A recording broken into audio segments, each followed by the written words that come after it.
বিশ্বাসঘাতক জাতি হিসেবে পরিচিত হয়ে যাবে। এজন্য আমাদেরকে স্মরণ রাখতে হবে, সতর্ক থাকতে হবে, যে কোনো মূল্যে এই সহস্র প্রাণের বিনিময়ে অর্জিত বিজয়কে ধরে রাখতে হবে। সংগ্রামী সাথী ও বন্ধুগণ, আপনাদেরকে মনে রাখতে হবে, বিজয় এবং স্বাধীনতা অর্জন করা যতটা কঠিন, বিজয়কে ধরে রাখা, স্বাধীনতাকে ধরে রাখা তার চেয়ে বড় কঠিন। আমাদের অতীতের অভিজ্ঞতা খুব ভালো নয়। 1971 সালে দীর্ঘ সংগ্রামের পর ব্রিটিশ বেনিয়াদের বিরুদ্ধে 200 বছরের সংগ্রাম, কলকাতার হিন্দুত্ববাদী দাদাবাবুদের বিরুদ্ধে সংগ্রাম, সর্বশেষ পশ্চিম পাকিস্তানি খান পাঠানদের বিরুদ্ধে আধিপত্যবাদ বিরোধী সংগ্রামের মধ্য দিয়ে বাংলাদেশ স্বাধীনতা অর্জন করেছিল।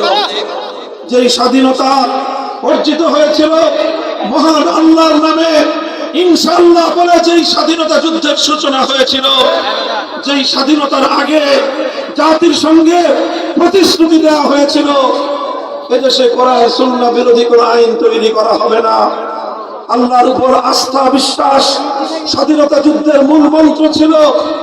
কিন্তু আমরা দেখেছি 1971 সালের 16ই ডিসেম্বর বাংলাদেশ মুক্ত এবং স্বাধীন হওয়ার কয়েক মাসের ব্যবধানে বাংলাদেশের তৎকালীন 7 কোটি মানুষের ইচ্ছা এবং অভিপ্রায়কে দুপায়ে দলে ভিন দেশি একটি রাষ্ট্রের প্রেসক্রিপশন অনুযায়ী দেশ বিরোধী, জাতির চেতনা বিরোধী, হাজার বছরের বাংলাদেশের জাতির ঐতিহ্য বিরোধী একটি সংবিধান এদেশের মানুষের কাঁধের উপর চাপিয়ে দেওয়া হয়েছিল।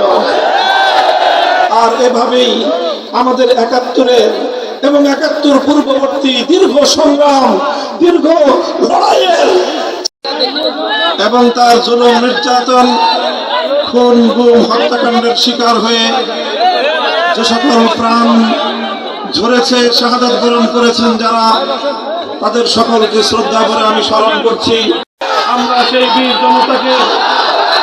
আমরা সেই বীর জনতাকে সশ্রদ্ধ সালাম জানাই, তাদের রূহের মাগফিরাত কামনা করি এবং আগামী জাতির নেতৃত্ব, আগামী প্রজন্মকে বলতে চাই, আমরা যদি বৈষম্যহীন বাংলাদেশ গড়তে না পারি তাহলে এই